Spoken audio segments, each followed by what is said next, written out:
Welcome to battle number 1 of week number 10 of the FNF 3 Road Draft League Season 3.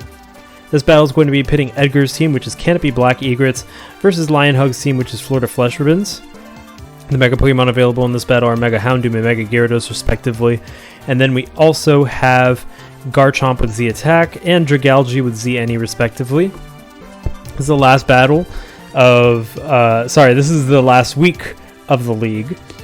And Edgar is fighting to see if he could keep his spot in the top 4 of the seeds. That will help him in the bracket. Lionhug's not getting into playoffs, but does have a chance to try and use Mega Gyarados, for example, and use their team to the best of their ability. We might see a Trick Room team coming from them. We also might see Rain.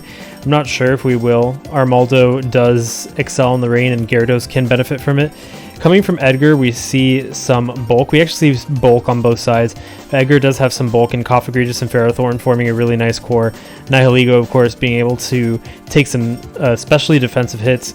And then just really strong wall breakers as well. Garchomp and Mega Houndoom acting as very nice wall breakers. So we're going to take a look and see how this battle goes. I do think this is going to be an exciting one. And let's see what goes down. In terms of leads, I think we're going to start with Ferrothorn versus Slowking. Alright, so we begin. We have Chris the Ferrothorn indeed versus Fleshrights the Sylveon, Shiny Sylveon to be exact. Asami the Dragalge comes in, and there's a Leech Seed on Asami that's going to hinder its longevity. Maybe Asami has Hidden Power Fire going on. Nihilus the Nihilego comes in, and there's a Toxic Spike, so something will have to get poisoned. Well, maybe not Ferrothorn, but Nihilus has to switch out before it can absorb those. There's a Psyshock going up, and Asami goes for the Draco Meteor. That's going to do 56%. Nihilus is very, very bulky defensively. Asami now at 9%, and in comes Chris the Ferrothorn.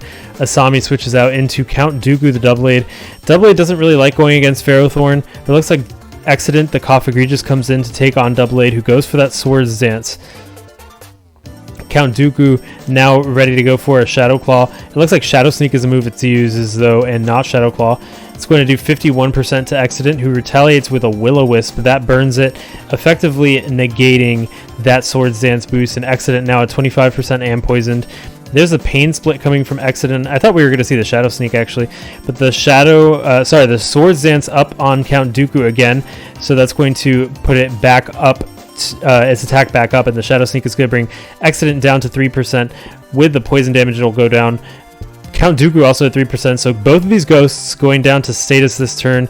So the score is an even 5-5, with Edgar having an HP lead.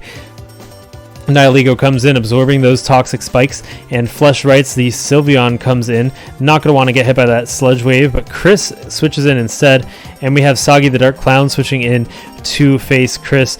There's a Flamethrower from Sagi doing 75% to Chris, and Chris goes for the Spikes. There's one layer of Spikes now up.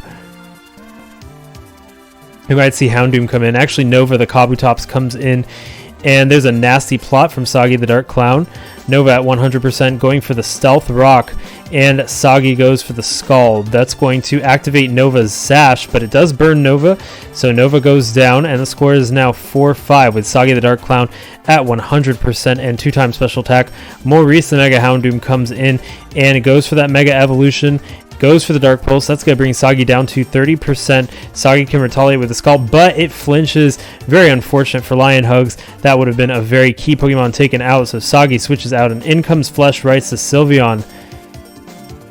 Maurice goes for that Dark Pulse, and that's going to do 16% to Fleshrights, who is now at 66%. But can Sylveon do much to Maurice? Maurice sets up a Sunny Day that's going to help it later, and there's that Wish coming from Sylveon. Maurice getting hurt by that solar power. Sylveon at 72%, but a Fire Blast might be enough to take it out. There's a Fire Blast, and indeed it does take out Fleshrights the Sylveon. Score is 4-4, and it's not looking too good for Lionhugs as Maurice is primed and ready to go. Droideka the Armaldo comes in. Those hazards are going to hurt Droideka quite a bit, and the Fire Blast takes out Droideka as well. Score is now 4-3. Sun is still up for 2 more turns. And Korra comes in. Once again, those rocks hurting Korra, but Maurice is faster. Can Maurice take out Korra with the Fire Blast? Even resisted, it might be able to.